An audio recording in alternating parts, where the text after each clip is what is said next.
On a ridgeline in Okinawa, in the fading light of May 1945, a man knelt alone in the dirt. Blood had soaked into the earth around him, dark and wet, mixing with the dust of a plateau that had changed hands twice in a single day. Gunfire cracked through the air in uneven bursts. Somewhere to his left, a machine gun nest was still active. Somewhere behind him, the escarpment dropped for 100 feet into the jungle below. He had no rifle, no sidearm, no grenades. In his hands, he held a rope and a roll of bandages. His lips moved in silent prayer as he crawled toward the next wounded man. No one had ordered him to stay. No one would have blamed him for climbing down. But Desmond Doss did not leave. And what he did over the next 12 hours would become one of the most extraordinary acts of battlefield valor in American military history. To understand what happened on that ridge, you have to understand the man and the war he had already been fighting long before he ever reached the Pacific. Desmond Thomas Doss was born on February 7, 1919, in Lynchburg, Virginia, a quiet town cradled in the foothills of the Blue Ridge Mountains. His family was poor, but proud, deeply rooted in the Seventh-day Adventist faith. His mother, Bertha, kept a framed illustration of the Ten Commandments on the wall of their home, and young Desmond studied it often, particularly the Sixth Commandment, "Thou shalt not kill." It was not a metaphor to him. It was literal, absolute, unbreakable. His faith taught that the human body was a temple, that life was sacred, and that violence under any circumstance was a sin against God. These beliefs would define him. They would also nearly destroy him as a boy. Desmond witnessed something that marked him forever. His father, a carpenter and a veteran of the First World War, struggled with alcohol and a temper forged in the trenches of France. One night, during an argument with Desmond's uncle, his father pulled a gun. His mother intervened, physically wrestling the weapon away before anyone was killed. The image of that moment is father's rage, his mother's terror. The gleam of the pistol in the dim light never left him. Desmond made a private vow. He would never raise a weapon against another human being. Not for anger, not for country, not for survival. It was a vow that, at the time, cost him nothing. But war was coming.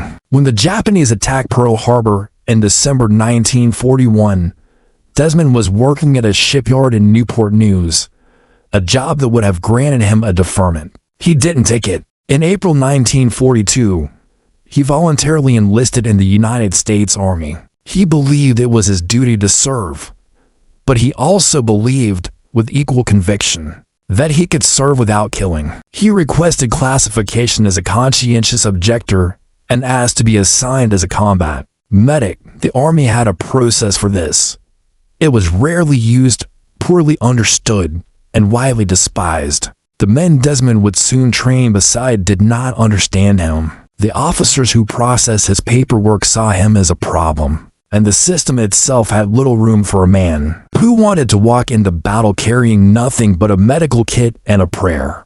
Basic training at Fort Jackson, South Carolina, was brutal not only because of the physical demands, but because of what Desmond endured from his own unit. He refused to carry a rifle. He refused to train on Saturdays, honoring the Adventist Sabbath. He prayed on his knees beside his bunk every night while other men cursed and mocked him. Soldiers threw boots at him. They called him a coward. They told him he would get them killed. One night, a fellow soldier threatened to shoot him once they reached combat, promising that no one would ever know. Officers tried to have him declared mentally unfit for service. They scheduled evaluations. They applied pressure through official and unofficial channels. Desmond's commanding officers made clear that he was not wanted. His presence, they argued, endangered unit cohesion. He was given every opportunity to quit. He did not quit. For months, the harassment continued. Desmond never raised his voice. He never fought back. He never abandoned his position. He completed every physical requirement. He endured every insult. And when the official recommendation came down to remove him from service, he appealed through military channels and won. The Army could not legally discharge a man for holding religious beliefs protected under the Selective Training and Service Act of 1940. Desmond Doss remained a soldier. He remained a conscientious objector, and he was assigned to the 77th Infantry Division, a unit preparing for deployment to the Pacific. By the time the division shipped out, Desmond had earned no glory. He had no combat record. He had no reputation beyond the whispers that followed him, soft words from men who still doubted whether he would hold when the bullets started flying. But something had changed in the way certain soldiers looked at him. A few had noticed that the man who refused to carry a weapon never once refused to serve. He ran the same drills. He carried the same packs. He dug the same trenches. And he did it all knowing that half his company wanted him gone. Desmond Doss had not yet saved a single life on the battlefield. He had not yet proven that his faith was anything more than stubbornness dressed in scripture. But he had done something no one expected. He had endured. The transport ships moved west through dark Pacific waters, carrying the 77th toward Okinawa.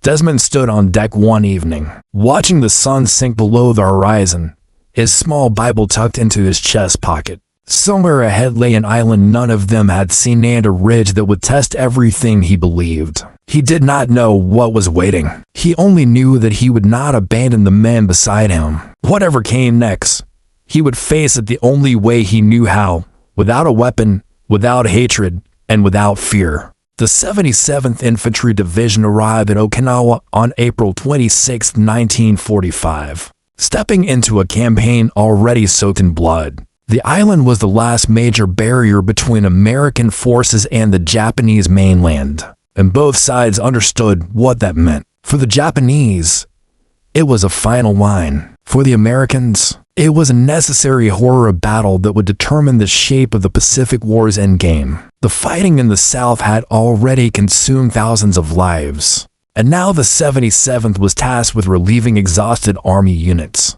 along one of the most treacherous sectors of the island, the Maeda Escarpment. The soldiers called it Hacksaw Ridge. The escarpment was a geological nightmare. A sheer cliff face rose nearly 400 feet from the jungle floor, topped by a flat plateau roughly 300 yards wide. The Japanese had spent months fortifying this position, carving tunnels into the coral rock, constructing concealed pillboxes with overlapping fields of fire, and laying booby traps in every fold of terrain. Machine gun nests were dug so deep into the ridgeline that artillery barrages barely scratched them. Mortars were pre-registered on every approach. The defenders knew the Americans would have to climb straight up the rock face, exposed and slow, before even reaching the killing ground above. It was a fortress designed not just to resist assault but to annihilate it. On May 5, 1945, the 77th launched its attack. Cargo nets were thrown over the cliff edge, and soldiers began the grueling ascent under sporadic fire. Desmond Doss climbed with them, his medical kit strapped across his chest, his hands gripping the rough rope netting as rock fragments rained down from above. By the time the first wave reached the top, the sun was fully risen, and the plateau stretched before them deceptively quiet. Scattered with low brush and shattered trees, the men pushed forward for a few hours. It seemed the assault might hold.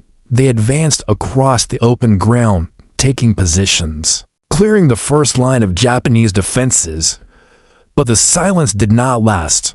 The counterattack came. Without warning, Japanese soldiers poured out of tunnels that had seemed abandoned, appearing behind American lines. Beside them, within them, machine gun fire erupted from positions no one had seen. Mortar rounds began falling in clusters. Men were cut down in the open, their bodies crumpling mid-stride. Others tried to fall back toward the escarpment but were caught in crossfire. The orderly advance collapsed into chaos. Officers screamed for withdrawal. Soldiers scrambled toward the cliff edge, threw themselves onto the cargo nets, and descended as fast as their hands could grip. Within minutes, the ridge was being abandoned. Desmond Doss did not climb down. He stayed on the plateau, crouched low behind a shallow ridge of rock, listening to the sounds around him: gunfire, screaming, the wet cough of men choking on their own blood. The order to retreat had been given. He understood it. He also understood what it meant for the wounded who could not move. Dozens of American soldiers lay scattered across the open ground, some moaning, some silent, some crawling weakly toward the cliff edge without the strength to reach it. No one was coming back for them. Not yet. Not in time. He began to move. The first man he reached was unconscious, a rifle wound through his shoulder. His face pale with shock, Das grabbed the man beneath the arms and dragged him backward, staying low, his knees scraping against the coral rock. The cliff edge was perhaps 50 yards away, an eternity under fire. When he reached it, he paused only long enough to rig a rope harness around the man's torso, looping it under his arms, then bracing himself against a rock outcrop as he lowered the body down the sheer face. The rope burned through his hands. His arms shook with the weight. When the tension finally slackened, signaling that men below had received the wounded soldier, Das pulled the rope back up and turned around. He went back for another, and another, and another. The hours passed without relief. Japanese fire raked the plateau in unpredictable bursts, forcing Das to freeze, flatten himself against the dirt, then resume crawling when the shooting shifted. He moved through the darkness of evening and into the black of night, navigating by sound and memory, finding wounded men by their groans or by the feel of their bodies beneath his hands. Some were conscious enough to help him drag them. Most were not. He tied each man into the harness with the same knot, lowered each with the same motion, and whispered the same prayer between each trip. Lord, help me get one more. Just one more. His hands bled. His legs cramped. Dehydration and exhaustion blurred the edges of his vision. He did not stop. The men he carried weighed 150, 180, 200 pounds. Some had shattered legs. Others had abdominal wounds that left them slick with blood. Das moved each of them the same way, slowly, steadily, without panic.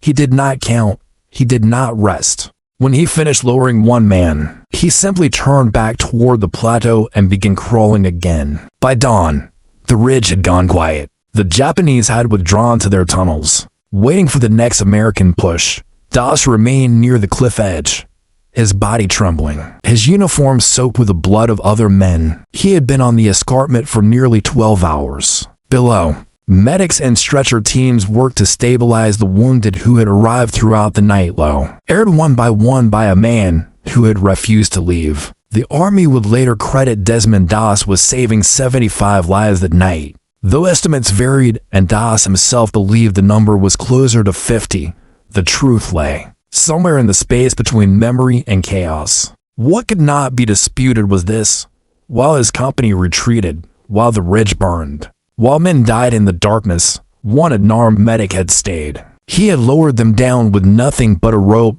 a prayer, and a conviction that every life was worth the crawl back into fire. When the sun rose over Hacksaw Ridge on the morning of May 6, 1945, Desmond Das was still there. His hands were raw and bleeding, wrapped in strips torn from his own uniform. His legs ached from hours of crawling across jagged coral.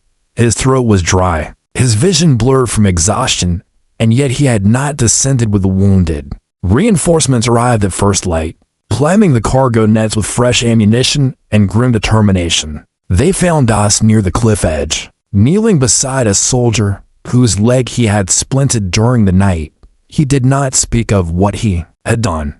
He simply stood, retrieved his medical kit, and moved forward with his company as they prepared to retake the plateau. The fighting on Okinawa continued for weeks. The 77th Infantry Division pushed deeper into Japanese-held territory, encountering the same network of tunnels, pillboxes, and concealed positions that had made Hacksaw Ridge a slaughterhouse. Das served through every assault. He treated men under fire, crawled into the open to drag casualties to cover, and worked through the nights when the wounded overwhelmed the aid stations. The soldiers who had once mocked him no longer spoke of cowardice. They watched him move through gunfire without hesitation, armed with nothing but bandages and plasma, and they began to understand that his refusal to carry a weapon was not weakness. It was something else entirely, something most of them could not name. On May 21st, during an assault on a heavily fortified position, A Japanese grenade landed near Das's foxhole. The explosion tore through his legs,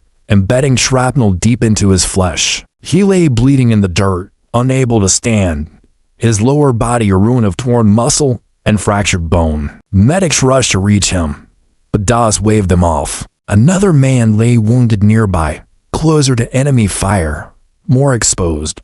Das ordered the stretcher team to take the man first. He waited in the foxhole, applying his own tourniquet, compressing his own wounds, until they could return for him. When they finally lifted him onto the litter, he was barely conscious. The journey off the ridge was slow and harrowing. The stretcher bearers moved through active fire, picking their way down the escarpment while bullets cracked overhead. At one point, they were forced to take cover, setting the litter down behind a rock outcrop. It was there, while waiting for a pause in the enemy barrage, that a Japanese sniper's bullet struck Das in the arm, shattering the bone and leaving his left limb useless. He did not scream. He simply rolled off the stretcher, told the bearers to leave him, and began crawling toward the aid station under his own power. A rifleman had been hit nearby, and Das insisted the stretcher be used for him instead. By the time Das reached medical care, he had lost so much blood that surgeons were uncertain whether he would survive the night. He survived, but the wounds he carried off the ridge would never fully heal. The grenade had destroyed much of his lower legs, and the infection that followed led to years of surgeries and complications. The sniper's bullet had shattered his arm so severely that full function never returned. In the years after the war, Das would also be diagnosed with tuberculosis, contracted during his service in the Pacific. The disease claimed one of his lungs and left him weakened for the rest of his life. He returned to Lynchburg, Virginia, not as a conquering hero, but as a quiet man in fragile health, carrying scars that most people would never see. On October 12, 1945, President Harry S. Truman presented Desmond Doss with the Medal of Honor in a ceremony on the White House lawn. Doss stood in his dress uniform, visibly uncomfortable with the attention. As Truman read the citation aloud, it described his actions on Hacksaw Ridge, the 75 men saved, the hours under fire, the refusal to abandon his post.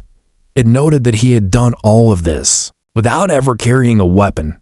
When the medal was placed around his neck, Doss said nothing. He shook the president's hand and stepped back into the crowd of his fellow honorees. He was the first conscientious objector in American history to receive the Medal of Honor. For actions in combat, he did not see himself as exceptional. He had simply done what he believed God required of him. In the decades that followed, letters arrived at his home from men he had saved, soldiers who had been carried to the cliff edge in his arms, lowered down the escarpment on his rope, treated under fire by his steady hands. Some of them had hated him during training. Some had thrown boots at him in the barracks, called him a coward, threatened to kill him once the fighting started. Now they wrote to thank him. They told him that they owed their lives to the man they had once despised. They asked how he had found the strength to stay on that ridge alone. Doss never answered the question with pride. He answered it with scripture.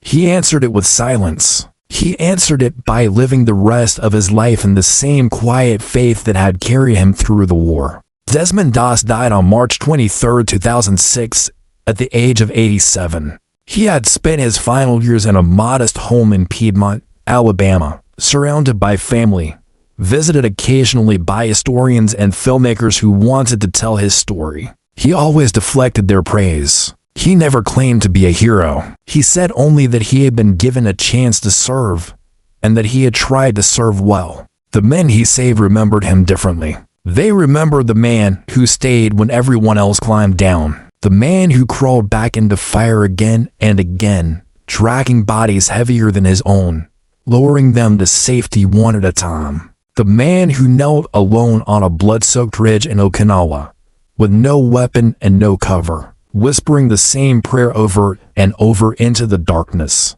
Lord, help me get one more. He had not fought for glory or recognition.